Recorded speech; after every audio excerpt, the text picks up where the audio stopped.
आप सुन रहे हैं विश्वनाथ ताम्रकार को।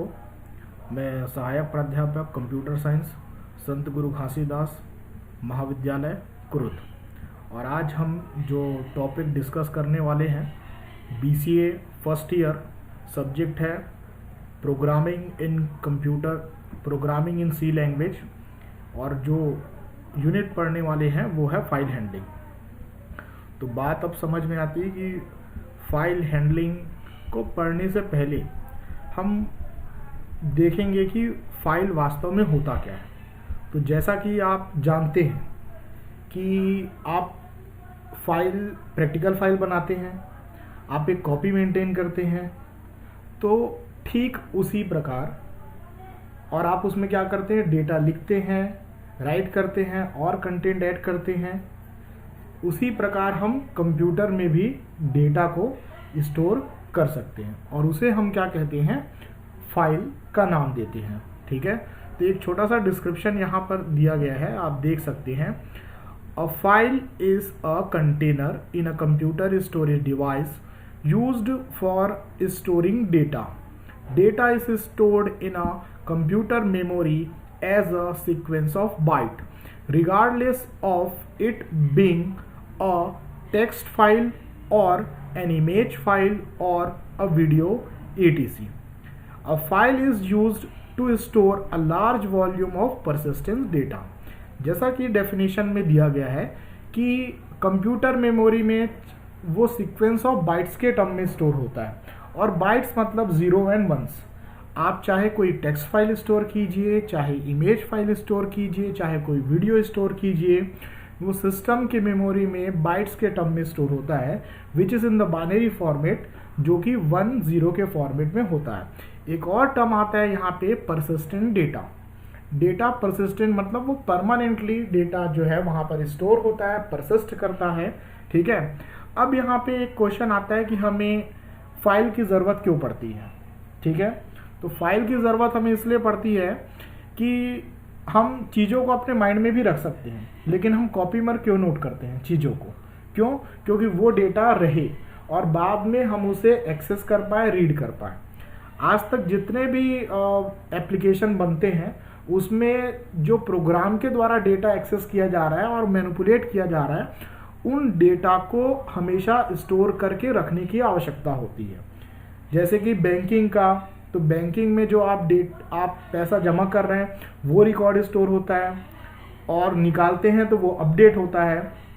तो इस हिसाब से, और डेटा बड़े हैवी साइज में होता है, तो इसे पूरा हैंडल करना हम फाइल के टर्म्स में हम कर पाते हैं, है ना। तो जो डेफिनेशन और यहाँ पे दिया हुआ है वो हम एक बार रीड करते हैं। When a program is terminated the entire data is lost. Storing in a file will perceive your data even if the program is terminated.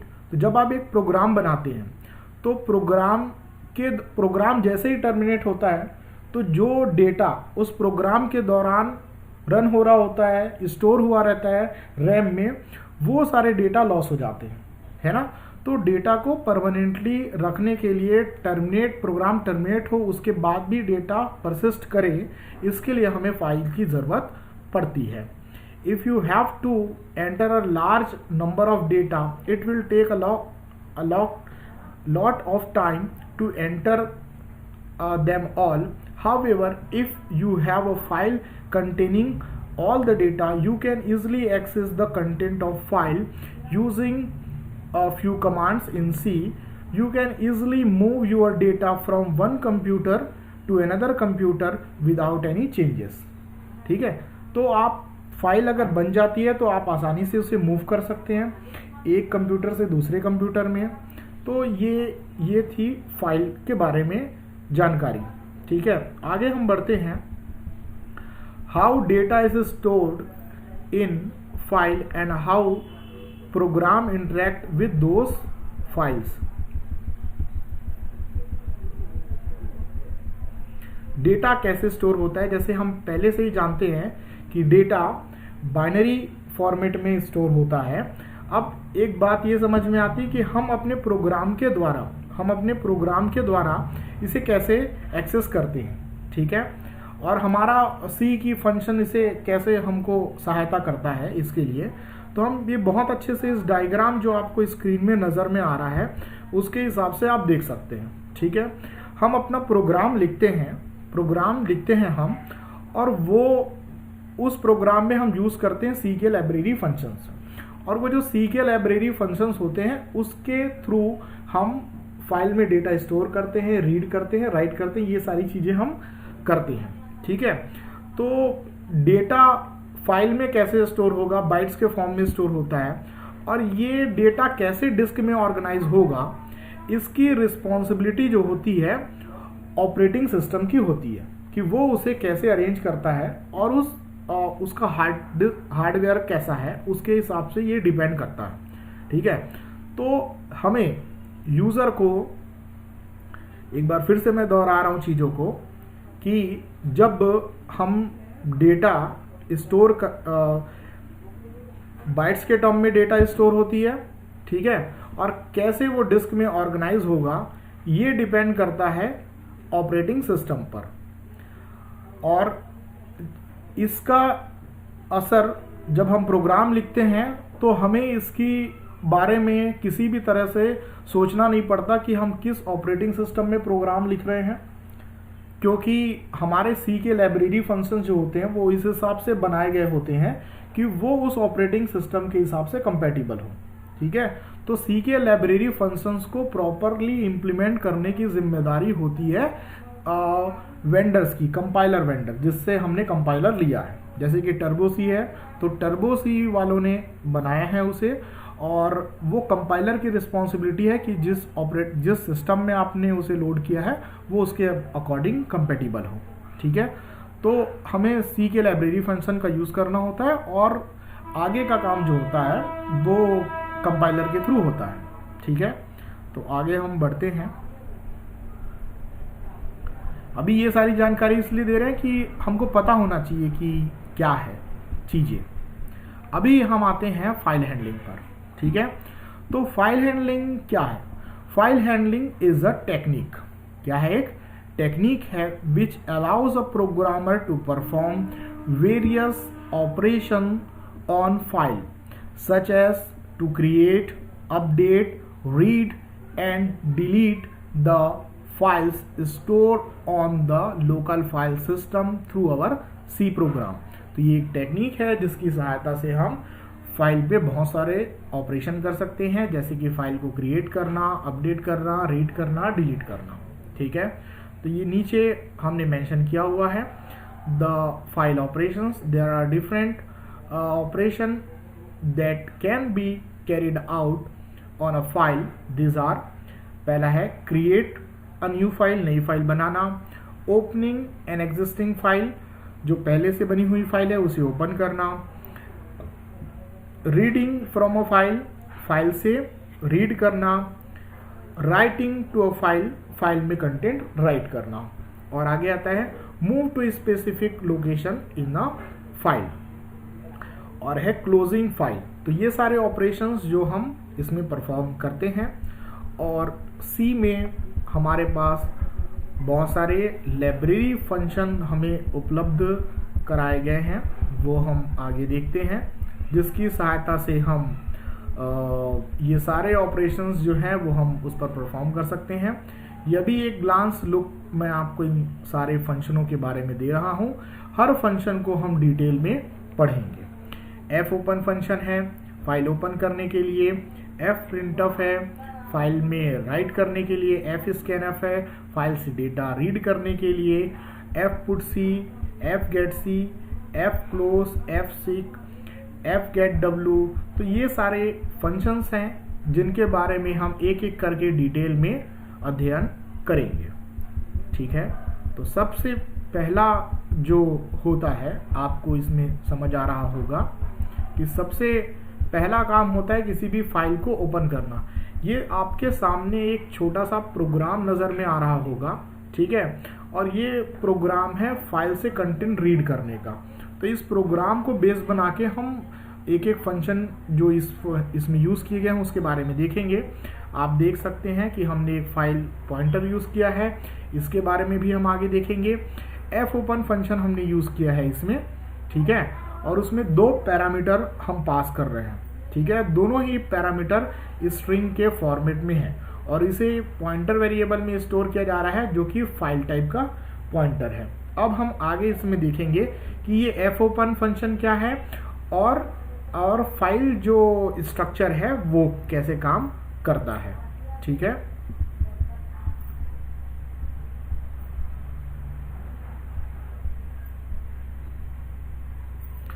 तो सबसे जो पहला फंक्शन हम यूज करते हैं वो है एफ ओपन फंक्शन। तो जब हम एफ ओपन फंक्शन की बात करते हैं तो हमें नई फाइल क्रिएट करनी हो, चाहे फाइल से डेटा रीड करना हो, चाहे फाइल में डेटा अपडेट करना हो, तो सबसे पहला काम जो हमें करना होता है वो होता है कि फाइल को ओपन करना। और फाइल को ओपन करने के लिए सबसे जो फंक्शन यूज होता है वो होता है एफ ओपन फंक्शन। यहाँ पे आपको सिंटैक्स नज़र में आ रहा होगा एफ ओपन फंक्शन का। ये फाइल जो स्ट्रक्चर टाइप का पॉइंटर रिटर्न करता है और इसे 2 पैरामीटर लेते हैं। ये कैरेक्टर कांस्टेंट आपको दिख रहा है, तो हमें एक्चुअल में यहाँ पे 2 स्ट्रिंग पास करने होते हैं। तो हम दोनों के बारे में देखते हैं। पहला जैसे लिखा है फाइल नेम, तो पहला जो हमें आर्गुमेंट देना होता है एफ ओपन फंक्शन को वो देना होता है एक स्ट्रिंग, और वो स्ट्रिंग एक जो फाइल जिसको भी हम ओपन करना चाहते हैं उसका कंप्लीट पाथ हमको देना होता है, ठीक है। और इसे डबल कोटेशन में हमको कोट करके देना होता है। दूसरा होता है मोड, किस मोड में हम फाइल को ओपन करते हैं। अब ये मोड क्या होता है, तो मोड के बारे में मैं आपको बताना चाहूँगा कि फाइल पर हम क्या ऑपरेशन परफॉर्म करना चाहते हैं वो निर्धारित होता है कि हमने फाइल को किस मोड में ओपन किया है, ठीक है। इससे ये पता चलता है कि हम फाइल में क्या क्या ऑपरेशन परफॉर्म कर सकते हैं, ठीक है। उदाहरण के लिए पहला जो है आर मोड, ये मोड है और इस मोड पे अगर आप फाइल को ओपन करते हो तो फाइल में हम रीड ऑपरेशन परफॉर्म करते हैं, ठीक है। तो इन मोड के बारे में हम आगे डिटेल में डिस्कस करेंगे। पहले हम एफ ओपन फंक्शन के बारे में अच्छे से डिस्कस कर लेते हैं। तो और ये आर जो भी हम देते हैं रीड मोड, उसको भी हमको डबल कोटेशन में देना होता है, ठीक है। तो अब हम ये समझते हैं कि एफ ओपन फंक्शन जब हम कॉल करते हैं तो वास्तव में एफ ओपन फंक्शन के द्वारा क्या क्या टास्क परफॉर्म किया जाता है, ठीक है। तो अगर तो ये टास्क हैं जो परफॉर्म किया जाता है ना। फर्स्टली सबसे पहले it search file to be open, ये पहले जिस फाइल को ओपन करना है उसे सर्च करेगा, ठीक है। Then it loads the file from the disk and place it into the buffer, ये डिस्क से फाइल को लोड करेगा और कहाँ पे प्लेस करेगा, बफर में, ठीक है। अब buffer is use to provide efficiency for read operation. अगर हम रीड के लिए ओपन कर रहे हैं तब की बात हो रही है, ये हमें रीडिंग में एफिशिएंसी प्रोवाइड करता है बफर, ठीक है। Set up a character pointer which point two the first character of the file, और जो कि फाइल के पहले कैरेक्टर में पॉइंट करेगा वहां पे एक पॉइंटर सेटअप करता है, ठीक है। अब ये सारी इंफॉर्मेशन यूजर तक कैसे पहुंचती है, तो जैसा कि आपको पता है कि एफ ओपन फंक्शन एक पॉइंटर रिटर्न करता है, एड्रेस रिटर्न करता है फाइल टाइप के स्ट्रक्चर का, ठीक है। To be able to successful read from a file information like mode of opening, size of file, place in a file from where the next read operation would be performed, etc. has to be maintained. Since all this information is interrelated and of it is gathered together by fopen in a structure called file. तो यहाँ पे एक महत्वपूर्ण चीज आपके सामने आ रही है, फाइल। तो फाइल क्या है, एक स्ट्रक्चर है, ठीक है। तो उस स्ट्रक्चर में फाइल से संबंधित सारी जानकारियां F open function file structure में रख देता है, ठीक है। और एफ ओपन फंक्शन उस स्ट्रक्चर का एड्रेस रिटर्न करता है जिसे हम फाइल टाइप के पॉइंटर वेरिएबल में स्टोर करते हैं। नीचे आप देख सकते हैं यहाँ पर कि एफ ओपन फंक्शन हमने कॉल किया है, PROC फाइल का नाम .c हमने फाइल का नाम पास किया है, रीड मोड में हमने ओपन किया है, डबल कोटेशन में हमने R पास किया है। तो अगर ये सक्सेसफुली ओपन होता है तो जो फाइल का एड्रेस है वो हम FP में ये स्टोर हो जाएगा। तो ये पता चला कि एफ ओपन फंक्शन कैसे काम करता है, ठीक है। अभी यहाँ पे एक टर्म आ रहा है बफर, ठीक है। आप एक टर्म यहाँ पे देख रहे होंगे बफर। तो ये वास्तव में कंसेप्ट है ऑपरेटिंग सिस्टम का, लेकिन जो भी इस वीडियो को सुन रहे हैं और देख रहे हैं, मैं उनको इसके बारे में थोड़ा क्लियर करना चाहूँगा कि ये बफर हम क्यों मेंटेन करते हैं, ठीक है। तो ये एक फिगर आपके सामने आ रहा होगा, ठीक है। ये फिगर के सामने ये डिस्क से हमने बफर में रखा और बफर के थ्रू ये रीडिंग होती है। तो बात होती है कि हम चीज़ें बफर में लाकर क्यों रखते हैं, हम डायरेक्ट डिस्क से क्यों नहीं रीड करते हैं। तो डिस्क से या सेकेंडरी स्टोरेज डिवाइस से हम डेटा को इसलिए नहीं रीड करते हैं क्योंकि डिस्क से रीड करने में हमें टाइम ज़्यादा लगेगा। एक एक कैरेक्टर हम डिस्क से रीड करते हैं तो हर बार जो डिस्क का रीड राइट हेड होता है वो बार बार उस पोजीशन पे जाएगा, ठीक है, और रोटेट होगी चीज़ें, और हर बार एक एक कैरेक्टर लिखने और राइट करने बार बार जो रीड राइट हेड है उस वहाँ पे उसको जाना होगा। तो इसे करके समय बहुत ज़्यादा लगता है। तो इसी समय को बचाने के लिए